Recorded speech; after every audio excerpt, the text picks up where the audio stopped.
El histograma es un tipo de gráfico estadístico que representa la distribución de frecuencias de un conjunto de datos. Se utiliza comúnmente en el campo de la estadística y la investigación para visualizar la producción de una variable cuantitativa continua. Muestran frecuencias con las que aparecen ciertos valores o rango de valores dentro de un conjunto de datos.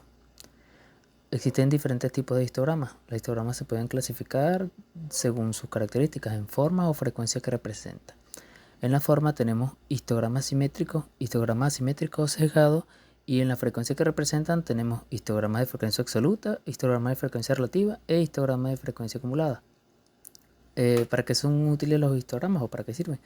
Son útiles para identificar la forma general de la distribución de datos, incluyendo si los datos son simétricos, sesgados hacia la derecha o a la izquierda, tienen una distribución normal, multimodal, entre otras características. Además, los histogramas permiten identificar valores atípicos o anomalías en los datos, así como comparar las distribuciones múltiples de conjuntos de datos. ¿Cómo se construye un histograma? De la siguiente manera. Se determinan primero las muestras, se calcula la amplitud, se determina el número de clases, se calcula el intervalo de las clases, se calcula los extremos de las clases y por último se elabora el histograma. Aquí tenemos un caso práctico. Una gran empresa pretende adquirir uniformes para todos sus 400 empleados del sexo masculino. Como las personas poseen diferentes estaturas, necesitan un uniforme de tamaños diferentes.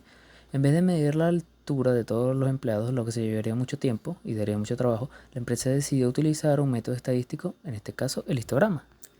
El primer paso, se determina la muestra. La muestra debe obtenerse de la forma más aleatoria posible, de manera que pueda representar la totalidad de los funcionarios. Así, la empresa optó por una muestra de 55 empleados, como se muestra en la siguiente imagen. En el segundo paso, se calcula la amplitud. La amplitud es una serie de datos numéricos de una muestra y es la diferencia entre el mayor y el menor valor de los datos, siendo representada por la letra R. De esta forma, la amplitud es dada por la diferencia de altura entre el funcionario más alto y el funcionario más bajo, como se muestra a continuación, que es R, el valor mayor, menos el valor menor de la tabla anterior. Entonces, el R mayor sería el 1,99 menos el valor menor sería 1,47 y nos daría un resultado de 0,52 metros. En el tercer paso, se elige el número de clase. Se debe definir el número de clases que se utilizarán en el histograma, es decir, el número de bandas de variación que se van a contabilizar en el gráfico. No existe una regla determinada para esta elección, sin embargo, el número de franjas no debe ser demasiado grande como para necesitar demasiados datos, ni muy pequeño para desvirtuar el histograma. El número de clases depende del tamaño de la muestra. El cuadro siguiente muestra la cantidad de clases a ser utilizada en la construcción de un histograma, en función del tamaño de la muestra que se dispone, como se muestra en el siguiente cuadro. Como la muestra del ejemplo representado posee 55 elementos, se utilizarán 7 tipos de clases. En el cuarto paso, el cálculo del intervalo de las clases. El intervalo entre las clases se calcula dividiendo la amplitud por el número de clases, de acuerdo con la fórmula siguiente, donde h es el intervalo de clase, r representa la amplitud, k el número de clases y el intervalo de clases del ejemplo es el siguiente, que se muestra en la siguiente operación matemática, dándonos como resultado aproximadamente 8, redondeado. El quinto paso es el cálculo de los extremos de las clases. En primera instancia, se selecciona el valor más bajo de la muestra y, si es conveniente para facilitar los cálculos, se redondea hacia abajo. En el ejemplo, el empleado más bajo mide 1,47, redondeando a 1,45. Se tiene el límite inferior de la primera clase. El siguiente punto, para determinar el límite superior de la clase, basta con sumar el valor de los intervalos de las clases, como se muestra a continuación, donde LS, que es el límite superior de las clases, es igual a LI, que en este caso es el límite inferior de las clases, más H, que es el intervalo de las clases. Los límites de las demás clases se calculan de la forma análoga a los siguientes de la primera clase, a través de la fórmula anterior. Y por último tenemos el paso de montar el histograma. Se cuenta con el número de elementos de clase y se elabora el histograma, el cual está representado en la siguiente figura. Por último tenemos las razones por las cuales los histogramas son importantes en los sistemas de calidad. Entre ellas está la visualización de la distribución de datos, la identificación de la variabilidad, análisis de tendencias y patrones, detección de valores atípicos, monitorización del desempeño y toma de decisiones informadas. Continuando con las herramientas, tenemos el diagrama de Pareto. También se conoce como diagrama ABC o diagrama 2080. Es el resultado riguroso de los análisis hechos por Vilfredo Pareto. el cual permite definir las prioridades y enfocarse en conocer la causa raíz para llegar a la solución de problemas de forma efectiva.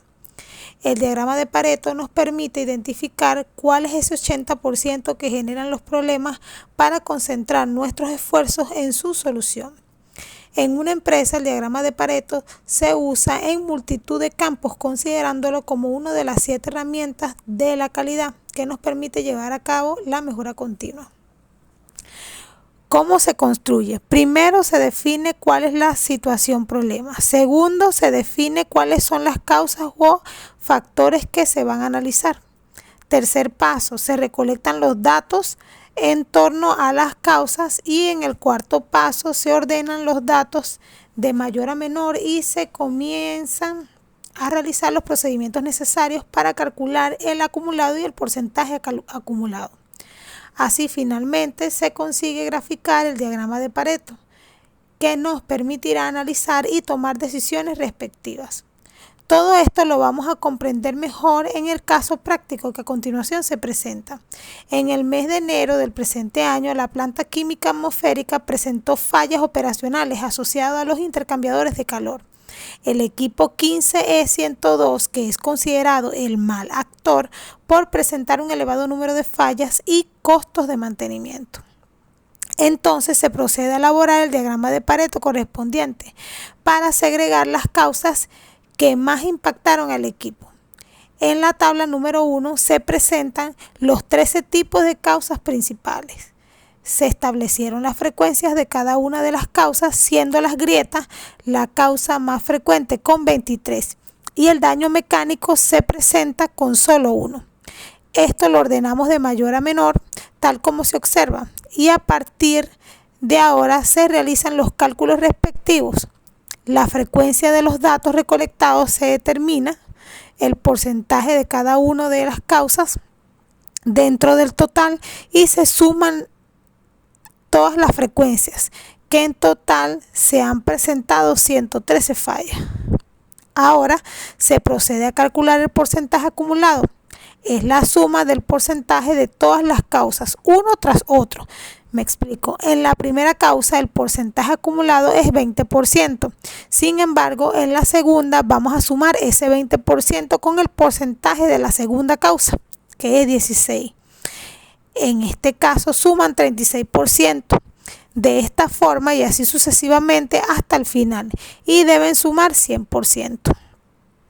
Con todos los datos para comenzar a hacer el diagrama de Pareto, en el eje X vamos a colocar las 13 causas y en el eje izquierdo vamos a tener la frecuencia según sea la naturaleza del problema que estamos tratando. Y en el eje derecho vamos a colocar el porcentaje acumulado. Con todos estos datos vamos a crear el gráfico de barras como se observa y efectivamente las causas están en el eje X y los datos recolectados son los de color azul y se encuentran en el eje Y. Ahora bien, ya tenemos nuestro diagrama de Pareto. Se realiza el análisis donde se concentra el 80%, en este caso viene siendo un 75,22%. Quiere decir que las causas reportadas en el mes de enero del año en curso están generadas por 6 causas principales. En el equipo, grietas, picaduras, fuga interna, corrosión interna, obstrucción y aislamiento dañado. Dado a este resultado, vamos a enfocar todos nuestros esfuerzos en estas 6 causas para recomendaciones de reparación o cambios en términos de tiempo y de calidad.